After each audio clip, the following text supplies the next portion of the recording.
Welcome back, everyone. Today we're joined by Avanthika. She's one of our residency prep vlog candidates. She's applying to pediatrics this year, and she's going to catch us up on what she's been doing since we last spoke. So what have you been up to? So yes, I'm currently in the middle of my interview, in middle of the math cycle, waiting for interviews, staring at that ERA screen. I have gotten a couple of interviews so far for pediatrics.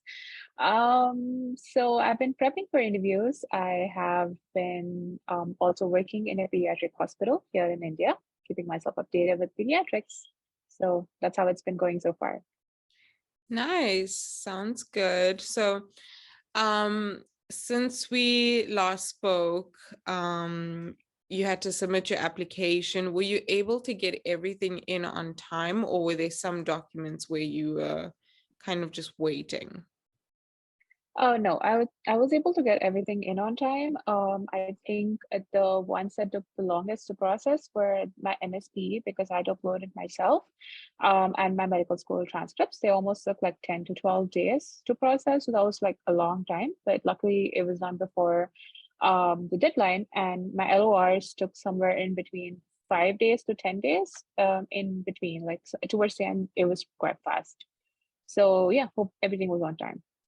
Okay, that's great because I think some people are not aware of how long the actual processing of the documents take because you can have it already, but then you're waiting on an LOR, you're waiting on your MSPE. So it's really important to kind of get those things done way before, so you're not stressed out when it's like, submission day. How about interviews? How have you been preparing for interviews? And do you have like any tips for people out there? So I've been preparing with other applicants. I have been preparing with Match Residence interview prep course, which I feel is really helpful, especially the AI one, where it allows you to, record your answers and, you also get a feedback. There's also live Zooms that are being held, which are really helpful. So I've been attending all of those. I've made a list of common questions that are usually asked during interviews, and I've made it specific to my field, which is pediatrics.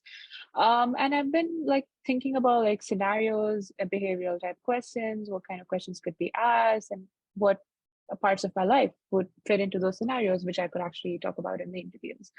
But I do believe that at the end of the day, it's really important, and this is what has been told to me, is that it's really important to be yourself in the interviews. It's going to sound really bad if you're rehearsing for something, if your answers sound like you've written it down and like memorized it 100 times.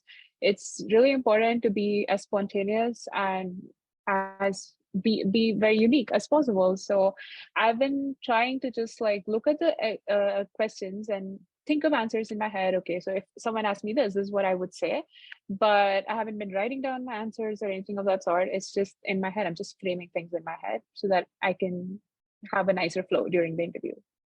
Sounds like a good plan. And I think it's important for people to know that these interviews are for them to get to know you as a person. They don't want to, they've already seen your CV, they know that you're qualified, they don't want to know about, you know, medical things. They want to know about you as a person and you as a resident and a physician, like how you would react in different situations and how they would work with you. So it's important to kind of get your personality out during these questions and kind of, be yourself, because at the end of the day, you want to be at a program where they're going to accept you and they're happy with you and they want you to be there. So be yourself and kind of be confident in everything that you've done, because you got the interview, you made it that far, so there must be something that they like about you. So although it would be nerve-wracking all interviews are going to be nerve-wracking, but just remember that you're qualified and you're meant to be there. So have you been sending out letters of interest, and what's your approach to that?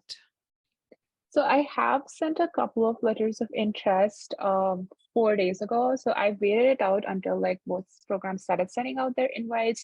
And to the programs I really liked, I did send them a personalized letter of interest.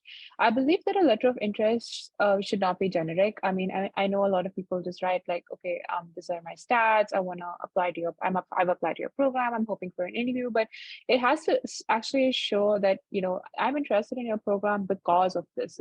It's something that's drawing you to the program and you really want to apply. I mean, you really want to interview and match there. So I did like, especially for a couple of programs that I signaled and I hadn't heard back from them, and a couple of programs where I really liked the atmosphere during the open house, or I really liked some of the programs that some of the tracks that they had when I looked up their website. I wrote them a personalized letter of interest. I did say that this is what I liked about your program. Here are my stats. Here are my scores. Here's my AMC ID, and I'm really looking forward and hoping for an interview from your program. So I've kept it short and brief as possible, but definitely giving them an idea as to why I would want to match or interview in their particular program or state. Sometimes it can be because I have like relatives there. In some states, I have really close family staying there, so I would be very comfortable matching there. So, yeah. So that's pretty much how I sent out my LOIs. Okay, awesome. So any last words of advice or any tips that you can give our applicants who are, you know, maybe haven't received interviews or are preparing for interviews? I think if you haven't received interviews, it's honestly not too late, because I do know that a lot of programs are sending them in batches. So there were like some programs where my friends got interviews earlier than I did, and then I got it like maybe a week later. So it's not like, you know, if they've sent interviews, it's not the end game. Like they're gonna keep sending them out, rolling them out in batches till November. So it's never too late. It's not, you know, you don't really have to give up hope, but definitely if you're waiting to hear back from a program, do consider sending them a letter of interest maybe next week, because since they're already almost done reviewing your applications, they'll probably give yours another look if you send a good letter of interest, and that's what was told to me as well. Regarding interviews, I think the best way to practice would be to practice with your co-candidates, whoever is like applying to the same field as you. Just make a small Zoom group or a Google Meet and just talk it out back and forth. I sometimes practice with my parents. I practice, I practice with whoever I find, because at the end of the day, I just need to be confident in the way I put myself out there and talk about the questions that they ask. So I think practice is key. If nothing, practice in front of a mirror, but definitely make yourself more confident for the interviews. And like you said, if they've invited you, that means they really liked your profile. So be confident, be yourself, and hope for the best. That's that's pretty much what I've been thinking. Yep, great advice. And I agree, you know, it doesn't even have to be someone in medicine, because it's just an interview to get to know you, and that confidence needs to be there when you speak to anyone. So practice with whoever you can, and good luck to you. We'll catch up with you probably after you've had some interviews and see how they've gone and any new advice that you can give us. So we'll see you then. Sure. Thank you so much, Marisha. See you guys soon. Thank you.